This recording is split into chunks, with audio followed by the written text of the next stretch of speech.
Yet another book of yours is Sell Your Story to Hollywood, The Writer's Pocket Guide to the Business of Show Business.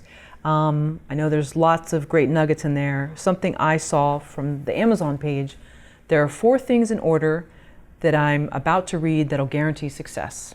I think, and this is in the foreword or something. Perseverance, and this is in this order, or determination or stamina, connection, be fun to work with, and lastly, talent. Really? That's the order?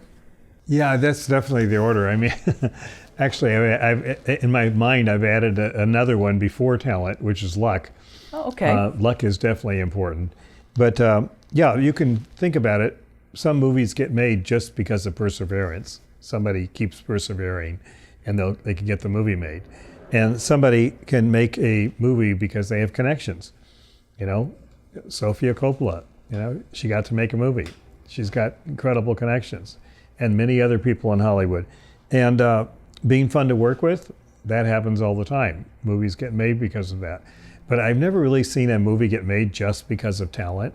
So of all these things, the 3 that I started with, like perseverance, et cetera, being fun to work with, these are sufficient causes of movies. In other words, all you need is one of those and you're able to make a movie.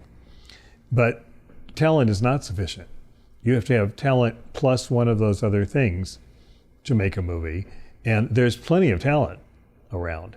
The good news, I mean, that's the bad news. Talent is not enough to make a movie. But the good news is that if you have talent, it's what everybody's looking for in Hollywood. They're looking for somebody who's truly talented because they don't want movies that are just made with perseverance or being fun to work with or having connections. They want truly good movies. So if you've got talent, that's great, but you need to get those other things. You need to persevere. It's not a career for the faint-hearted. If you say, I'm going to give myself 5 years and then I'm going to go back to my horse ranch in Utah, you'll be back there before you know it, because life loves little deals like that, and it always gets you back to the horse ranch. If you say that there'll be no limit on my career, I'm going to continue no matter what, then you've got a chance to do it. And maybe you'll get lucky along the way, but I always say build the tracks for success, don't build them based on luck. So yeah, luck is an important part of it, because sometimes you can have everything ready to go and somebody comes out with a similar movie and you can't do it. Going back to the school of thought of 2 types of people, unproductive, negative versus positive, what about unharnessed talent versus harnessed talent? And I'm making my own little genre here, but people that, there's so much talent here, but there's a lot of people that don't harness it. And they spin their wheels talking about these ideas. How does someone go into the harnessed category? Well, going into the harness category just means discipline, to sit down and actually figure out time and use the time and just, determined to do it. You have to be determined. You have to persevere. There are a lot of people that have what I call artistic syndrome, who would like to be creative, who say they're creative, who show some signs of creativity.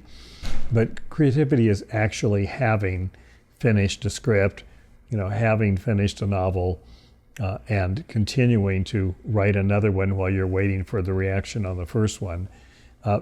Creativity is like, I can't stop writing this. I keep getting stories and I can't wait to get to the next one. So you don't really wait at all when you send it out. You just, now I can do the next one.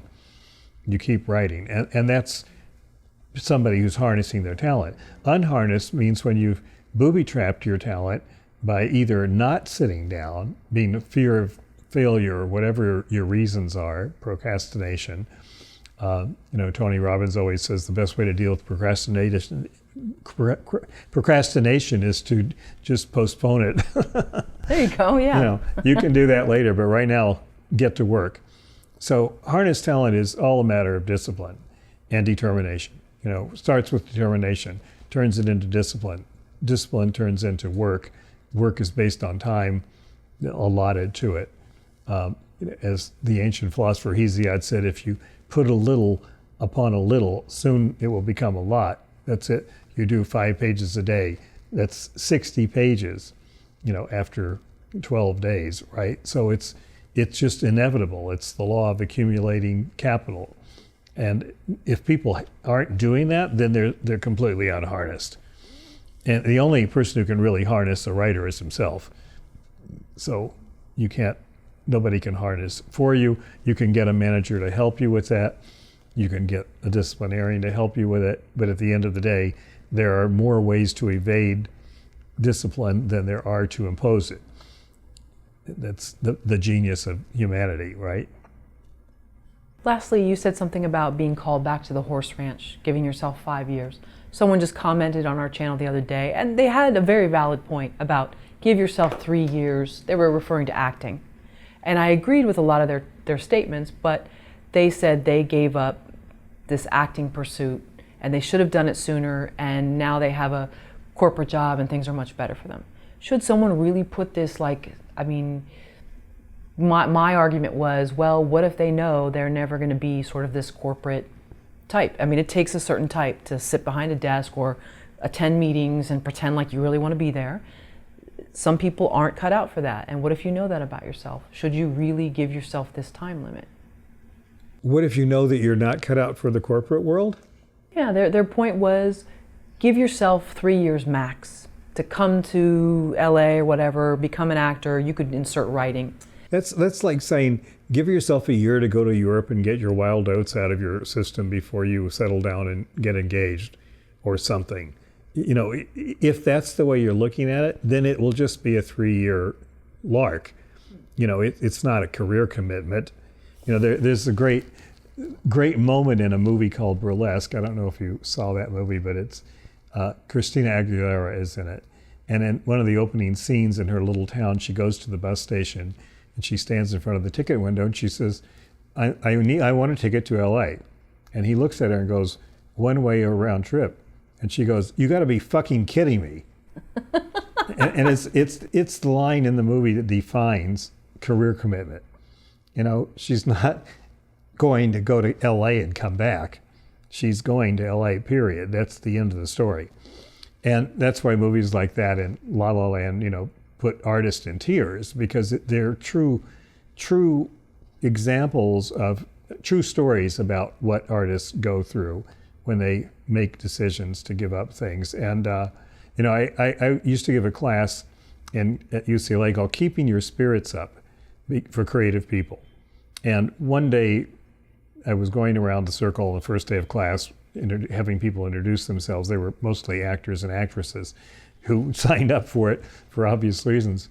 And the first one, I said, please give us your name so we'll remember your name and where you're from, or, you know, give us your name and where you're from, and tell us what is the question that you hate to hear most, you know, at a party in LA.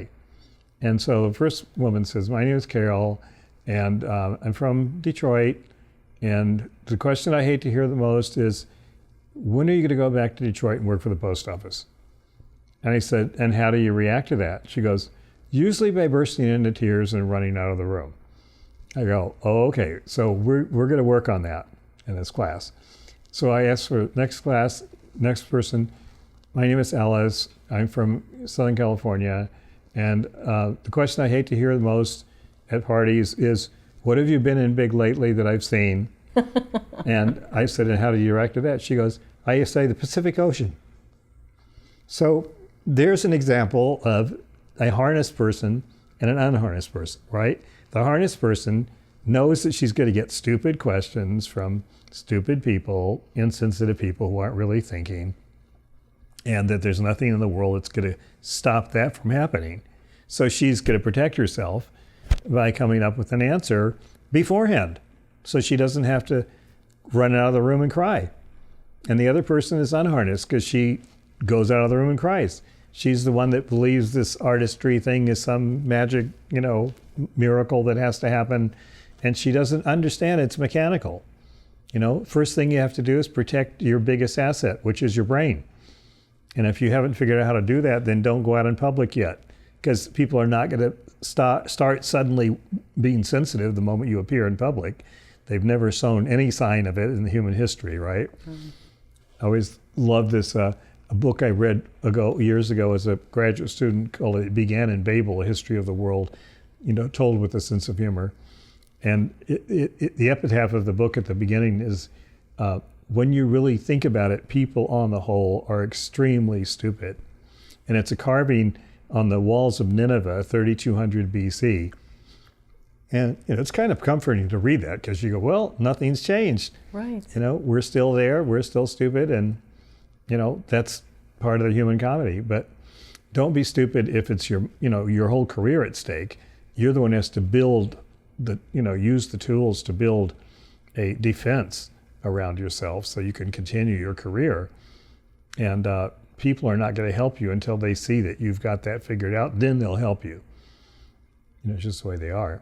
That goes back to what you said about the sort of crackpot neighbor in the garage making these paintings, and then everyone thinks they're crazy until they sell Right. one for $1 million or $2 million, and then all of a sudden everyone wants to know them. So Yeah, and everyone thinks you're a genius and predicts and said, I always knew you would do well.